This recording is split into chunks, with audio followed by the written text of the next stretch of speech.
Why don't we review a pro wrestling show? How about that? How about New Japan Pro Wrestling Strong Style Evolve 2024 that happened on December 15, 2024 from the Walter Pyramid in Long Beach, California. Full disclosure, I'm recording this on the Monday on the 16th, so I took the time to watch the show last night. I watched it live, and then I went to have a nice nap, also known as a good night's sleep.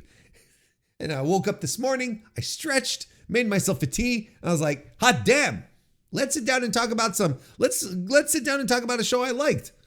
Because I think there was a lot to like in this show. Look, in fact, I'm going to go down this route here. I think this is the best New Japan Strong show that they've put on in quite a while. Like, I don't remember a show where I felt so enthusiastic. Well, enthusiastic. Let's temper the language here. It's not as much that I'm enthusiastic, but I feel good about it. I'm like, yeah, you know what? Everything on this show was bare minimum good. Like, that was the floor. Nothing stunk. Nothing was really bad. You know, nothing felt like a waste of time. Everyone seemed to be in a good mental state to get some real good work done. A couple of surprises along the way, plus capped off with a legitimately excellent match. Like, a legitimately excellent match caps off this tremendous show. So there's a lot to love here from the Walter Pyramid, which also seems to be like a consistently great venue for New Japan, right? Unlike the show in Lowell that they did, what was it, last month? What was the name again? I can never remember the New Japan Strong show names. Like, to me, they all sort of blend together, and they're all sort of like, you know, like Strong Style Evolved, and then there's Fighting Spirit. Was it Fighting Spirit Unleashed? Was it Resurgence? I don't remember. But the one they did in Lowell, that was kind of miserable. The attendance wasn't very good, and I feel it sort of permeated throughout the entire show. And there were it wasn't great. It just wasn't great. It was not a great evening. This, on the other hand, I thought it delivered. I thought it delivered, and in the main event, I think even over-delivered. I think a lot of people had, particularly Joshi fans, had a lot of expectations going into the main event, and Mercedes Moné once again knocks it out of the park with a great opponent in Hazuki, who is a tremendous talent in her own right, and had a stellar 2024. A lot of my pals, my chums, my acquaintances who follow the Joshi scene closer than I do, because I will admit to watching occasional things, especially when I'm pointed in that direction, but I don't follow Joshi as intently as a lot of other people do. But these people, though, seem to all have the same certain vision in regards to Hazuki, where it's like, she is probably the most underrated, the most unheralded great wrestler that is on planet Earth right now. Like, everyone seems to feel like she needs bigger, better things. She's too good to not be in conversations about Wrestler of the Year and or even just Women's Wrestler of the Year and so on and so forth. She is tremendous. So I think expectations were high. And I think, not only do I think, I know they were met. And it's the same thing with people chatting about Mercedes Moné, where it's like, Mercedes, in and about herself, she's someone that always seems to be in some kind of position where she has to prove something. And I agree that her AEW run hasn't necessarily been stellar. She has lost a lot of her appeal that makes her really, really special, to no fault of her own. I would say, a lot of it has to do with the presentation, with the booking. But, it's like, I have been so if there is one thing that I have been so ever consistent when it comes to the career of Mercedes Moné, Sasha Banks, is this. Just let her wrestle. Just put her in the ring and have her wrestle. You know, in the months since, you will recall, even just recently, but I'm on record for years saying, you know, promos aren't her strong suit. She doesn't need to have these convoluted storylines where Mercedes / Sasha shines is in the ring. So let her go there, get in there and wrestle, right? And you will recall just somewhat recently, earlier this year, when they did the big business and they decided that her first match was going to be at Double or Nothing. We had Mercedes Moné week after week coming out, cutting extremely cringe promos, very unnatural delivery, and just sort of chipping away at what made her special. Where I was like, she should be in the ring wrestling because that's what she's best known for. It is not her promo work. That's not what Mercedes Moné is known for. It's for her wrestling, what she brings inside a ring. So the weeks leading up to, months leading up to Double or Nothing, I thought were detrimental to her. And lo and behold, she starts wrestling and then, oh, things are pretty good. Then, you know, you can always argue about, you know, over the past few months, you can argue about the quality of opponents she's been feuding with, you know, and who she had to wrestle. You know, maybe she hasn't been shining as hard. But look, she gets into the ring with Chris Statlander at Full Gear. No, it wasn't at Full Gear. It was at Wrestle Dream, right? Right? It was a Wrestle Dream, I believe. Memory. And she and they have a great match. They tear the house down. And now she gets into this match with Husky, and it's the same thing. She tears the house down. I'm already breaking down this match here, and we haven't even talked about like the basics that we usually do. Like, I'm already getting to the match. Look, let's circle right back to this. Okay, let's just get the business end of this pay-per-view out of the way. So, as I mentioned, at the Walter Pyramid, WrestleTix, as of yesterday morning, was reporting 2,337 tickets distributed for this show, which was a tremendous improvement over in the lead up to the show, which wasn't selling particularly well, but there was a big push that occurred and people showed up. So we got a nice little attendance. The last time New Japan ran a show here was in May, earlier in 2023. It was the Resurgence show. 2,903 tickets were distributed for that one. Of course, this isn't the final count for Strong Style Evolved this year, but that's nonetheless a significant drop of tickets. But like I said, it's not the final count, but I mean, we're very close to it. Will they get to 2,500? Maybe. They'll go through 2,400. I'm pretty sure they'll get up to 2,400 by the time we get our final tallies and whatnot. 2,500, maybe. Like it's obviously not going to be as big a draw as the Resurgence show was last year. But then again, you have to factor in, like all of the usual stars are not there. Why don't we pull up last year's Resurgence card and take a look? Because the point here, by pulling up this card here that I want to see and see if I can make that point, is since everyone has gone from New Japan, right? Like Okada, Will Ospreay, Tanahashi is clearly scaling back, so on and so forth. Is this that bad a number considering is the ticket difference this year?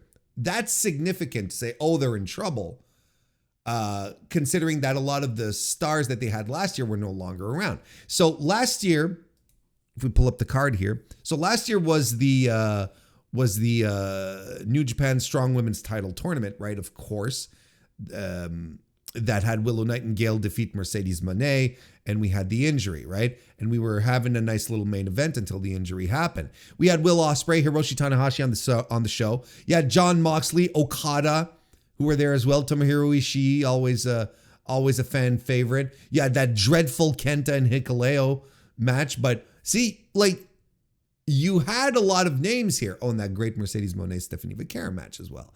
You had some really big names on this show last year. 2,900 was what was reported by WrestleTix as being distributed. This year, 2337. You don't have Ospreay, you don't have Tanahashi, you don't have Okada, you don't have Moxley. You know, like, I don't think this is such. I don't think this is so bad, considering that you've got an entire new crop of Japanese guys who are here to, you know, who are being positioned to take the places, who New Japan needs to step up. They got to be satisfied with this. You know, they bring in Shota, they bring in Tsuji, they bring in Gabe Kidd, who are all spread out on the card. And then they top it off with Mercedes Moné, who is probably the biggest star, like, for star quality. You know, sure, you have Shingo, you've got Takeshita, but, you know, Takeshita I don't think has that star quality. You know what I mean? Like, let me make sure I phrase this right. He has the star quality. I don't think that's it. But he doesn't have, he hasn't ascended yet. Does that make sense? He hasn't ascended yet. So they bring him in, and again, he's not technically a New Japan guy. I don't think Jack Perry moves tickets. Maybe Shingo, Yoda, like these are people that people want to see. Zack Sabre Jr. is here on the show as well. I think that moves tickets as well. Shota Umino. You have Gabe Kidd, who's been a stalwart here moving forward. Was the promise of Mina Shirakawa on the show enough to move as well? And I think all of these elements together did sort of boost everything. Like, you look at this card and you're like, this is a decent card, but it's not like it's not a card that's full of star power, unlike the Resurgence show that we're comparing to. But, in this circumstance that New Japan is in right now, where all they can really do is build new guys into their main event scene because they hadn't been doing that. And the guys who were supposed to carry the main event scene are either gone or too injured to carry a main event scene anymore. So I think somewhere they have to be satisfied with the number. Would they have liked more? Of course. But maybe it's not maybe they were expecting maybe more of a disaster than this. I can't imagine that they're upset. They got to be like, well, considering everything, this isn't bad. That's how I consider it. Let's get to the show. We were already talking about Mercedes Moné and Husky. Mercedes Moné, of course, defeating Husky to retain the New Japan Strong Women's title. Why don't we start? Well, yeah, we're going to go with that, and we're going to do what I like to do with the New Japan shows, is start with the business, the top end, and then maybe work our way, or the end of the show, and then work our way back to the top of the show. How about we do that? I thought, look, this is a great match. This is legitimately a great match, and I thought there was a lot of really good striking to start, and it just got more and more power based and violent. Like, Husky lands this incredible early on, right? This incredible running knee while Moné's in the ropes. She's just dangling on the ropes and on the bottom rope or second or whatever. She just runs in and she completely face washes her with an incredible knee strike. And I thought that was tremendous. She does she being Husky does triple dives, and the crowd is up on their feet for it, and they even have like the New Japan recruits, the dojo recruits, like hanging out there to catch them like they do at Stardom shows, right? Because you saw earlier in the evening, you know, when the luchadors were out doing, you know, lucha things, as opposed to when they're at Arena Mexico where they have like, you know, a football field. Like they have, I'm exaggerating, but they have like this huge distance between the ring and the barricade to do all the flips and shit that they love to do. Here it was like a lot more constrained.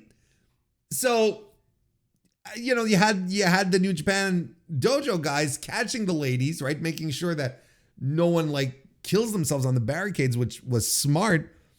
And it kind of added to the visual as well. You know, you have Husky running in and just like destroying a bunch of people over and over and over.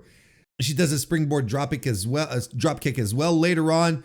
And Mercedes in the first part of this match was absolutely eating it. Like she was eating it. Then she fights her. She mounts her comeback. She does the three amigos and the frog splash. And then they also exchange, both ladies, they exchange cross faces.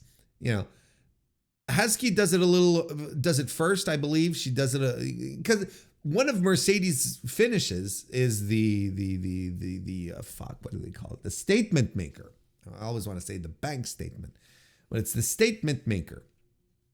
And she, but Husky locks in a crossface earlier on, and throughout the match they will trade crossfaces on each other, which you know is a good little story because that's Mercedes' finish, and Husky is using it as well, and I thought that was interesting. That was a nice little. That added to the that definitely added to the little story of the match here. Superplex by Husky, and then Mercedes Monet avoids a senton atomico. She does she lands a sunset flip and a meteora as well on Husky, who does a second rope lung blower and then lands the senton atomico. And then Mercedes just like great crescendo here. The pace is picking up. It's starting to feel urgent. A great build. The crowd is into it. They're on their feet. Mercedes is dropping, backstabber after backstabber. She wants to end this match.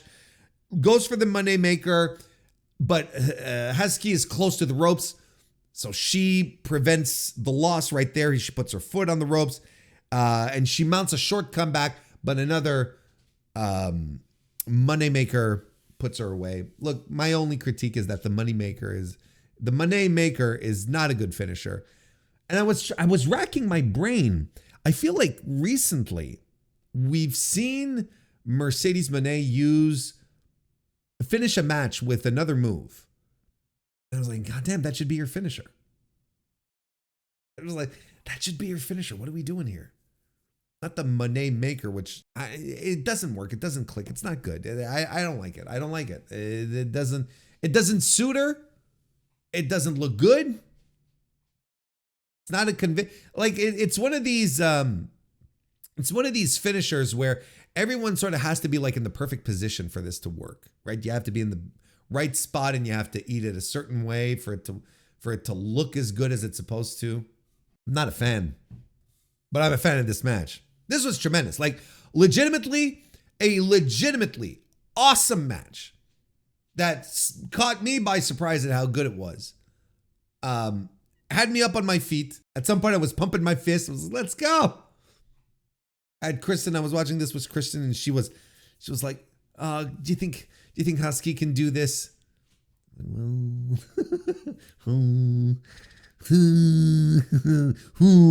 Not sure, but and she didn't. But I mean, a tremendous match. And here's the thing that happened here. This is pretty much something that occurred.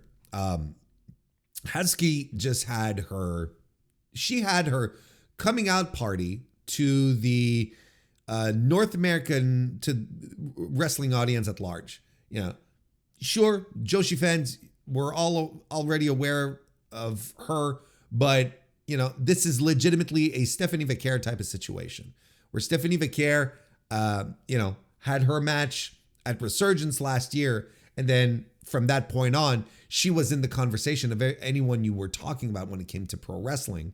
It was like, oh, Stephanie Vaquer. Suddenly, she became a conversation piece.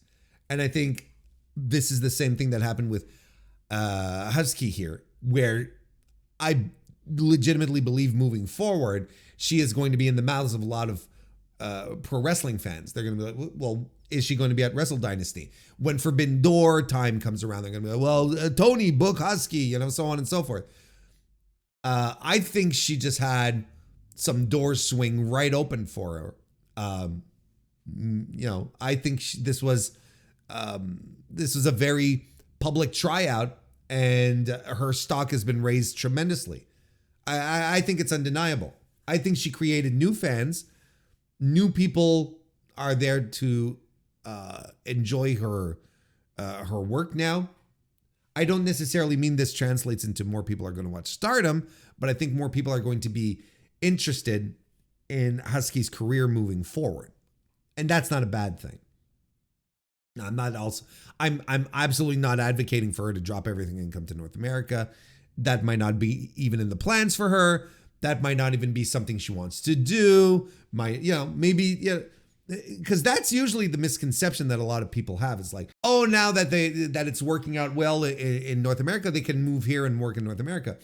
But maybe some people just don't want to uproot themselves. Maybe a lot of people just don't want to move to the United States and work in North America.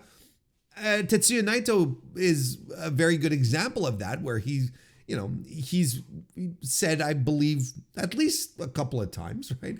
He said that, you know, he has no interest working in the United States. He doesn't want to live in the United States. He doesn't want to work here. That's why he only comes very, very sporadically. Whereas a guy like Tomohiro Ishii clearly enjoys it. He comes over and he has a good time, you know, goes to In-N-Out and heads home. You know, Mina Shirakawa is one who absolutely is also someone who clearly enjoys working the North American scene. And yeah, that's tremendous for her as well. Like, but it's not a guarantee, is what I'm trying to say, that just because the doors swing wide open in North America, that these people absolutely want to do it. You know, you're uprooting your entire life from another country and another culture to move to another country and another culture. You know, it's just, maybe it's not something you want to do. That's all I'm saying. If she wants to do it, all the more power to her, and I'm sure she'd have some interesting opportunities waiting for her. She would be a much more interesting addition to a couple of rosters here in North America than some existing people on a couple of the rosters here in North America. We're going to leave it at that. Because she was tremendous. I knew she was good. I've seen some very good matches of her. This was tremendous. Like, this was absolutely right up there. It's fantastic stuff. And Mercedes, you know, once again having a great match with the Japanese girls, you know, like that's it. That's her. Just tremendous stuff. Some great elevation, some great back and forth. I look, go watch this. Like, this is an absolute no-brain recommendation. You seek this match out and you go take a look at it, you know, and then, no, I'm not going to get into that. No. I wanted to go down a path where I wanted to use some examples as to why sometimes, you know, women wrestling in North America, I sort of shrugged my shoulders. I'm like, well, this wasn't very good, where a lot of people are like tearing their shirts apart at how great it was. I'm like, well, here, this is a great wrestling match executed by women wrestlers. This is what a great match looks like. and what it should feel like. Whatever happened over here, is not as great as you think it is. That's why, that's why I think it's important to be able to watch a little bit of everything. You have to nourish your knowledge then. If you only know one thing, if all you eat is spaghetti and meatballs, and spaghetti and meatballs is your favorite thing and it's the greatest thing, well, then you're missing out on so many other things. Because there's so much better food than spaghetti and meatballs. And don't get me wrong. I think a good spaghetti and meatball meal is important. I think it can be a delight. And there's ways to prepare it that will make it feel unique. I like making spaghetti and meatball, where you have one big ass meatball. I think that's fun. And then you have the spaghetti around it. That's a nice little way to approach it, a different way, right? But I could not eat spaghetti and meatballs every day or, every time I go out for a meal. Let's put it that way. Every time I want to treat myself and I go out to a meal, I don't go to I don't know. I don't go to Spaghetti Disco to order, spaghetti and meatballs every time. Go out, you try stuff, you try out other things. You have some fun. Maybe you go to a place where they serve tapas and you enjoy that. You have yourself some, you don't even have to go that exotic either, Go out and, try another type of pasta. Try something else. You like the pasta. It doesn't have to be spaghetti and meatballs. You can have pasta puttanesca, which is, nice little simple recipe, and it's great, and it's easy to make too. But you go to a restaurant that provides you with a unique experience on it, a twist on it. Well, then you go and you have your pasta puttanesca, and you'll enjoy it. Or you go have some stir fry. You go have some stir fry at the Asian place, and you have rice noodles instead of the usual spaghetti that you have. You have yourself some rice noodles. You got to open your horizons. And that opening your horizons doesn't mean you have to commit to another wrestling promotion. You don't have to necessarily say, oh, well, now if I start watching this, it's going to be in my rotation. No. And I say, I'm recommending this match. You should go watch it. I'm not saying, well, you have to sit down and watch this whole match. You don't have to do that. Be precious with your time. Do what you need to do. But I think this is a match you, as a wrestling fan, you need to seek out and find. And if you don't watch New Japan, that's fine. I don't think you need to be watching New Japan in any way, shape, or form, or AEW to enjoy, or Stardom to enjoy this match. I think a wrestling fan will sit down and, hot damn. This is a lot of fun. All right, let's move on. Talked a lot about spaghetti and meatballs. I'm hungry. That's why. I started this review hungry. I'm eating after the review, so I'm hungry. Let's finish this off so I can go eat. Oh, wait. Before we move to the other match, after the match, Mercedes cuts the last match promo, which was good, very natural, uncontrived. It's so weird when it comes to her. It's so strange because she's, on one hand, she has this writer script out all of her promos, and when she does, she comes across as so plastic and fake and phony. But then when she's a little more off the cuff, talking from reality, she sounds perfectly fine. Anyway, it's so weird. But nonetheless, that's not what I want to harp on. That's not even what I want to talk about. She cuts her post-match promo and she says, I want to wrestle in the Tokyo Dome in January. And we're like, okay, here we go. Wrestle Dynasty. Who's going to be my opponent? And Mina Shirakawa comes out. Now, we knew Mina Shirakawa was going to be involved in something because she was in the opener. She was, she was in the lower mid card of the show. And if New Japan shows have taught us anything, is that when you have stars in the curtain jerkers, being brought into a show, that usually means there's something planned for him later on in the evening. And that's exactly what happened. So Mina Shirakawa comes out and then basically accepts the challenge, says, I'll be your opponent. So we're going to get Mina and Mercedes, not only for the New Japan Strong Women's title, but for the Rev Pro Women's British Championship as well, which is leading me to believe early on, my early prediction was leading me to believe that Mercedes Moné is going to be dropping the title in the Tokyo Dome. I'm starting to feel that way as international superstar Mina Shirakawa keeps her mojo going. Look, it was a fine little segment that ended with a dance off where just Mina why did she go so hard? That's what why did Mina go so hard dancing to, was it Mercedes music? Yeah, I think it was Mercedes. I'm like, why is she eating her up like this? Like, because Mercedes can't dance. Mercedes can't dance, okay? Like, don't say it too loud. Don't say it too loud so that the Mercedes stands are your heroes, okay? She can't dance. And Mina just goes so hard. And I'm like, why is she going so hard? It's fine. Nice little way to end the show. It was all right. Okay. Moving on. Shingo Takagi and Yota Tsuji from the LIJ unit lost to Konosuke Takeshita and Jack Perry in a tag team match. Yeah, this was a good little match. Good match, physical, strong stuff from Shingo and Takeshita, as you'd expect.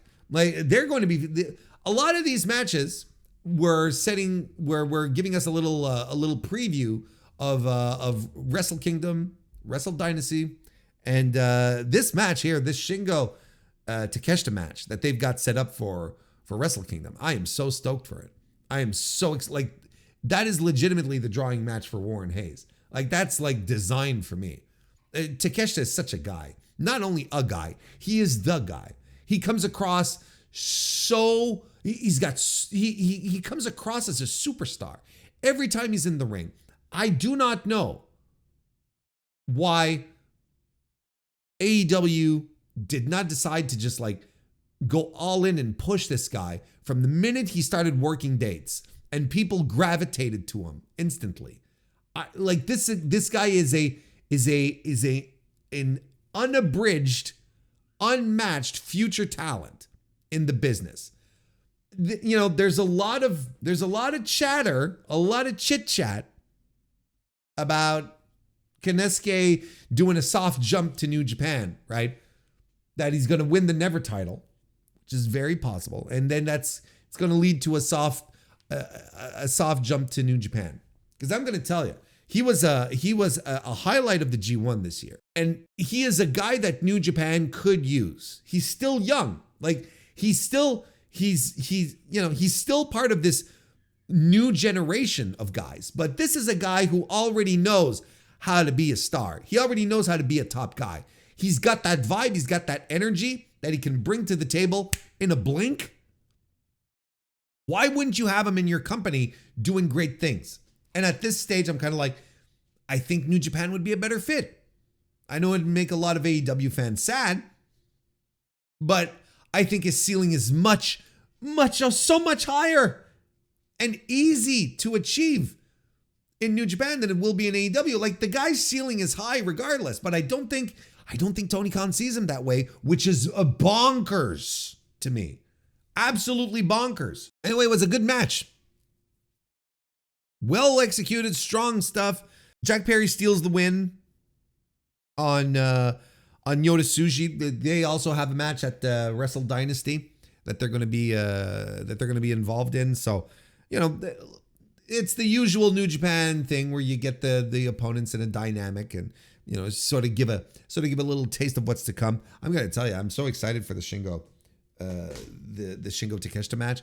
I'm so stoked for that match. And then after the match, well, the heels beat down the baby faces. Then Hiromu Takahashi comes in for the save, coming in to protect his boys. But then the Jacksons, the Young Bucks, run in and they take out Hiromu and stand in the middle of the ring and they cut a promo. I think the most interesting aspect here is the reaction that Jack Perry had to the Jacksons, where he seemed a little off-put that they were there. It's kind of like, what are you guys doing here? Kind of thing. And yeah, an interesting reaction. Look, I've been talking about it on the Dynamite reviews. To me, this is a question of to me, like, I think it's clear that the Elite, like this incarnation of the Elite, is done. I think it's toasted. They're not coming back together, and they're going to give another direction for Jack Perry, whose vibe right now seems to connect a lot more with the Death Riders.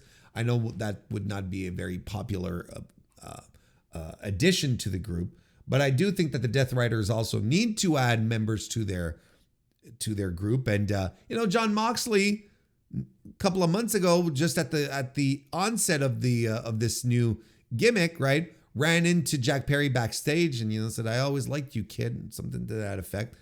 So it's like this might be coming to fruition. I think the prophecy may be coming, maybe fulfilling itself. The prophecy might be coming true, folks. Anyway, good match. I gave it 3.5 stars. Zack Sabre Jr., Bad Dude Tito, and Shane Haste defeated Shota Umino and Dirty Work, which is Fred Rosser, and Tom Lawler was, of course, wearing ridiculous garb for this one. This was pretty good. A nice little match. I enjoyed it. Wouldn't go around screaming to the heavens. You've got Shane Haste in here, who Shane Haste set up. The one thing though is, again, the focus here was giving some time to Zack Sabre Jr. and Shota Umino, just to add some fuel to the fire for the main event at Wrestle Kingdom. I enjoyed what I saw. I'm sorry to say, and I know the very easy popular opinion right now is to go around shitting on Shota Umino and not, about his work, about his energy level, how is he convincing us of what he's capable of and what his personality is. And it's very easy, like, and to a degree, it's kind of tired at this point. I understand that I understand some people are very upset at him being in the main event, but we've already discussed this in the past, and my opinion still remains, like, if not him, who then? And then instantly we open up the discussion with Yota Tsuji, which is fine.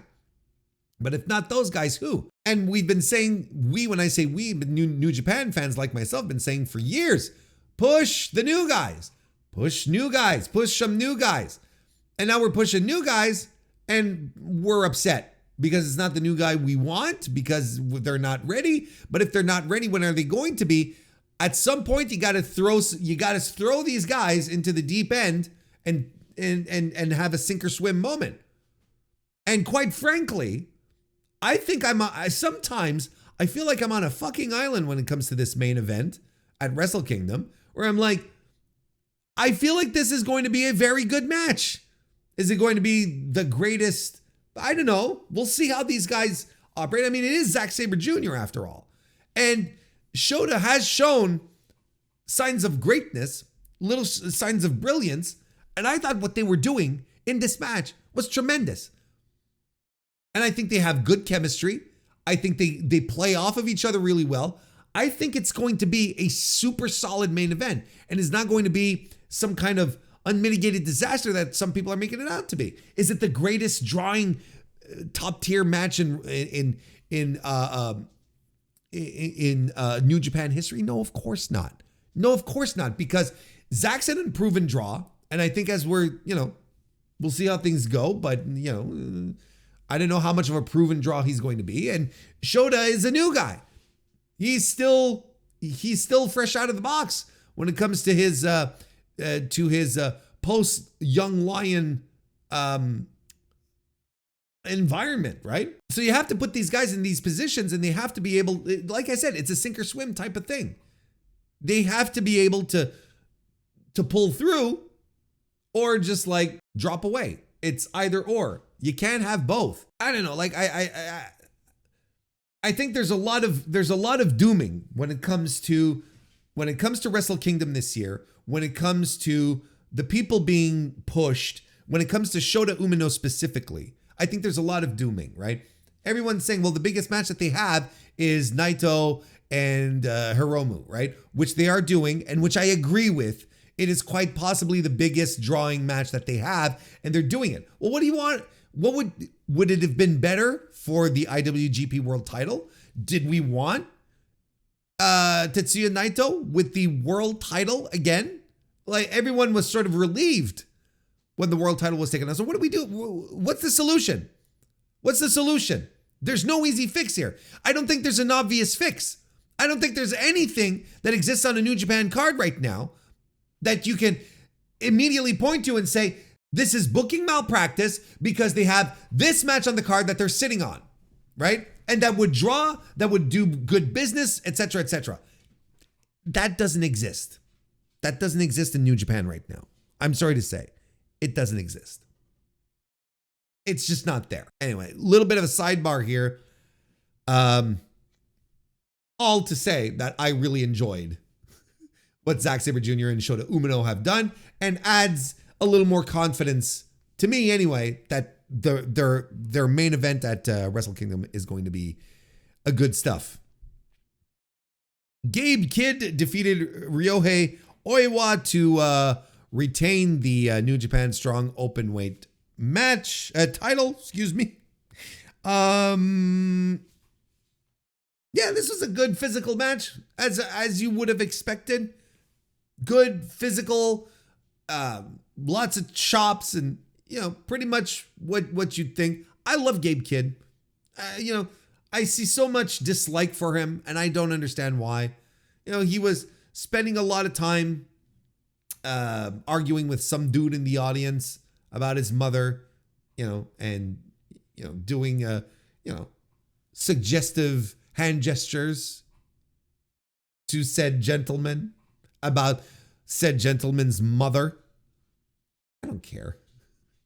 Like I will continue to be a Gabe Kidd guy, because look, I think he's going to be a star in New Japan. I think they really like him and they have plans for him. I think I think he's been a breakout for the company.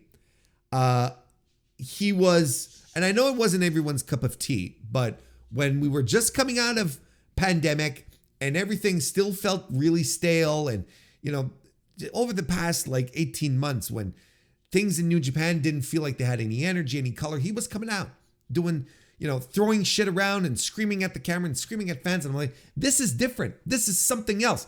This is at least something that a lot of the guys aren't doing. They're not showing any fire, any passion. And Gabe Kidd is just like lighting the place up with his huge hooligan personality. And I think it worked. And his relationship with the audience sort of reminded me of these fiery Japanese crowds from the 80s and even into the 90s, before they all became very, very polite and sitting down. And, I'm okay with this. And I've never had an issue with Gabe Kidd. And I think his work is good on top of that. And he's had some tremendous matches. And I'm excited for him that he's taking on Kenny Omega. He's actually a perfect opponent for Kenny Omega. And he's going to look great in this match. And he's going to turn it up for this match because he knows how important it's going to be. I'm stoked. I'm excited for Gabe Kidd's 2025. I'm really excited to see how it's going to go for him. And I'm excited for Oiwa as well. Like, he's one of the young guys that they should be going all in on. I think he has so much tremendous upside. Like, he's a New Japan guy. He looks like a puro badass. They should go for it. Anyway, Clark Connors at some point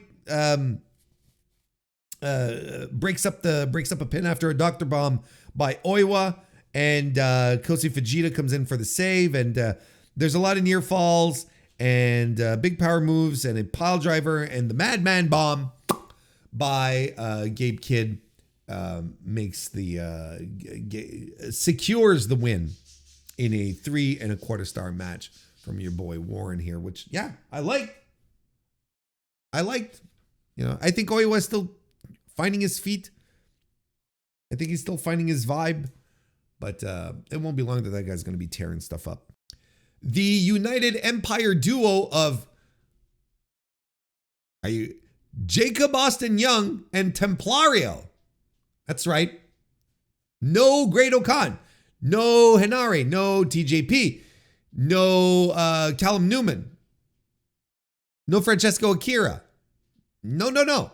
Jacob Austin Young and Templario defeated the LIJ duo of Hiromu Takahashi and Titan. I thought it was a little surprising. If I remember the build up to this, for some reason, now as you may recall, Henare was supposed to be in this match, and I believe with Jacob Austin Young, and he got injured. He got injured out, so they storylined this so that TJP would have to go scout to find another member of United Empire, and I guess no one else could fly in, or just didn't work kayfabe wise, whatever. So he went to CMLL and recruited Templario, which I do not have an issue with. I think Templario is great. I love Templario. So it was still really weird seeing Templario and Jacob Austin Young as a tag team unit. And I'm like, okay, this is curious. But I also like the idea of United Empire having their own luchador, a guy that can be affiliated. Look, we'll see how deep this affiliation goes, right? Is Templario going to start throwing up the crowns, coming out like at Arena Coliseo on Saturday nights? It's like, is that something he's going to start doing? But he came out with all in green. He had the gear all set up. He had the green mask and the trunks. He was looking the part. This is again another good little match that I thought was really buoyed by Templario and Titan, who really did a lot of the work here. Jacob Austin Young, I think I think he still has a ways. How do I put this? I don't think he's all that interesting so far from what I've seen. But look, I mean, the guy's not a newbie. He's a vet. He's been doing this for over a decade, I think, right? Pro wrestling, I mean. So, it's probably just a question of finding your footing. Not unlike Drilla Maloney when he first arrived in New Japan. And it's kind of awkward, right? And didn't he come in during a Best of Super Juniors, right? And his first few matches was Best of Super Juniors 29, 30. And his first couple of matches were kind of like, you sort of shrug your shoulders and you're like, But as the tournament went on, he found his footing and he got confident. And now it's like, oh, okay, he's actually really tremendous and good, and it's a fantastic addition to the roster, especially in the junior division. Even though is he really a junior heavyweight? Is he really a junior heavyweight? Let's be real here. Nonetheless, this match was carried by the Lucha Libre dudes. Hiromu was having a lot of fun with the audience, like he usually does when he comes to North America. He doesn't necessarily have his working boots on. He's more like, we're gonna give the crowd a show, which is fine. Don't get me wrong. 3 1/4 star. This was another 3 1/4 star for me. I enjoyed it though. Don't get me wrong. Hechicero defeated Leo Rush. And I was excited for this match. I was like, oh, please be good. Please be good. And it was good. It was a good match. And Hechicero was like, this is what I thought was cool. It's like Hechicero was given all the room to make this his match. And Leo was very giving because Hechicero was tying him up, doing some groundwork, something that Leo Rush is not necessarily, that we're not necessarily used to see him do, where it's mostly fast offense, quick offense, a lot of high flying maneuvers, but we're seeing some counter moves, some submissions. I love the spinning backbreaker by Hechicero, which really was like the first real power move of the match. A dive by Lio Rush. We got a series of near falls. And there's this big leg takedown DDT type thing that Hechicero does to get the win on Lio Rush. Good match. And the pace of this match was also great. Just underscored Hechicero's creativity and Lio Rush's versatility. I really like this match. I thought it was a lot of fun.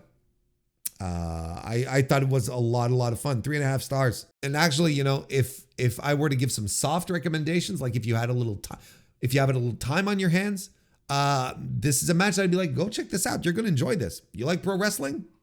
You're going to like this one. TJP defeated Clark Connors, Kosei Fujita, and Kushida in a 4-way match. I gave this match 3 stars. That's pretty much where we're going to leave it. Like, you know, stuff was happening, you know, just happening. It had a really good final stretch that ended with TJP and Kushida getting a pin within seconds of each other, which maybe was a little corny. I'm not quite sure how to feel about it. It's not my favorite finish, but it could have been a lot worse. Kushida seemed upset, but yeah, it's just a 4-way match. Nothing egregiously bad about it. Well worked, well put together, but also full of tropes. It's fine. You know, it's just like, you've seen one of these, you've seen them all, essentially. I guess TJP has to start racking the wins because he's the captain of the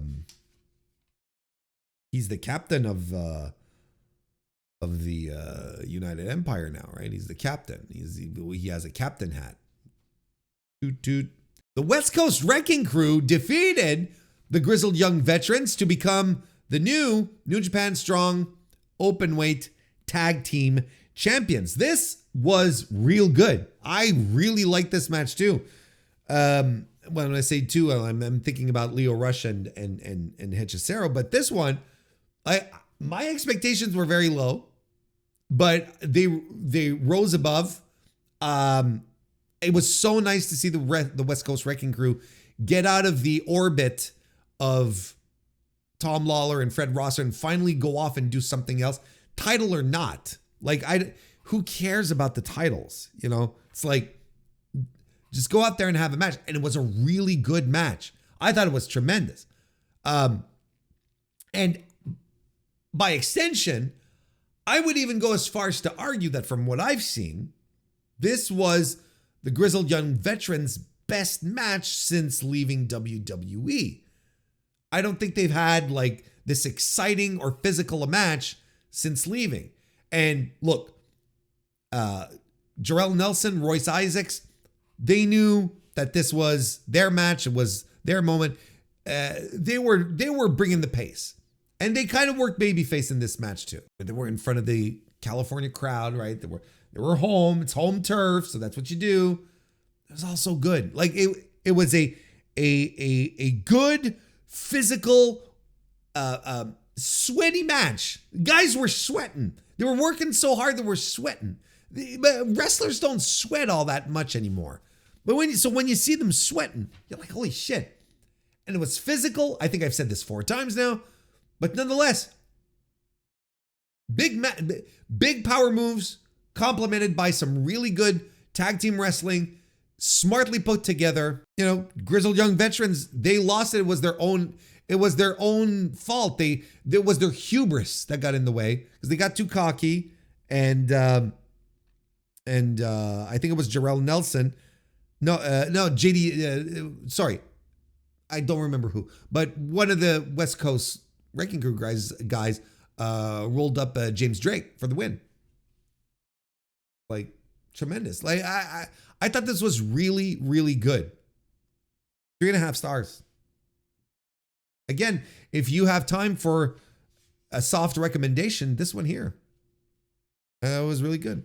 And then we had the opener between Mina Shirakawa and Johnny Robbie. Johnny Robbie, a dojo a dojo prospect.